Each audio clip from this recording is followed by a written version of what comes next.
Bonjour, aujourd'hui je t'ai trouvé une liste de 10 mots difficiles à prononcer en français. Alors je vais te les lire tout simplement et puis tu me diras si tu les connais et si tu as déjà essayé de les prononcer.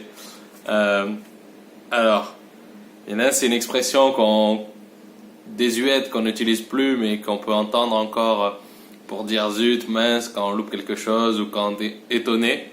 C'est saperlipopette. Saperlipopette. Après, tout simplement, le mot œuf. Un œuf, des œufs. C'est tout simple, mais ça peut être compliqué, effectivement. Après, les yeux, même un peu comme l'œuf, c'est très courant, un mot qu'on va utiliser souvent, qu'on peut trouver souvent. Un œil, des yeux. Un œil et deux yeux. Ensuite, une petite fleur rouge, le coquelicot. Le coquelicot. Le nez du cochon, est-ce que vous savez comment ça s'appelle? On a donné un nom à ça, ça s'appelle le groin. Le groin, alors c'est peut-être l'orthographe qui est particulière, ça s'écrit G-R-O-I-N, un groin. Ensuite, un mot qui est rigolo, je trouve, à prononcer, c'est bredouille. Bredouille, rentrer bredouille, ça veut dire qu'on revient sans rien, les mains vides. On est parti chercher quelque chose, on n'a pas réussi, on part pêcher par exemple, on n'attrape rien, on rentre bredouille.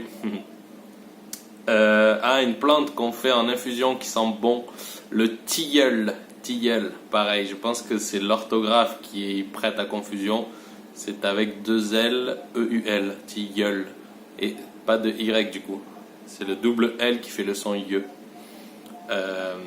Ensuite, quincaillerie. Quincaillerie, un magasin où on trouve toute une gamme d'outils, des vis, des tournevis, du bricolage surtout, une quincaillerie, mais on peut trouver un peu de tout. Alors on en voit de moins en moins des petites boutiques, mais on a des gros magasins qu'on appelle encore les quincailleries. Du coup j'ai œil au singulier après dans la liste, un œil, des yeux comme je vous ai déjà dit, un œil, deux yeux. Et le numéro 1, c'est le mot OU. H-O-U-X, le OU. Et si vous ne connaissez pas, je vous laisse me l'écrire en commentaire et on va voir, proposer votre définition. D'après vous, qu'est-ce que ça veut dire le OU? Voilà, j'espère que cette petite thématique vous a plu. Moi, j'ai trouvé ça vraiment amusant. Bon, pour moi, c'est facile. J'ai pas trouvé de difficultés particulières, mais je suis sûr qu'il y a chacun a son petit mot qui lui pose souci. Donc, n'hésitez pas à ajouter les vôtres et je suis curieux de voir les mots qui vous posent problème. À très bientôt, bonne journée. Salut!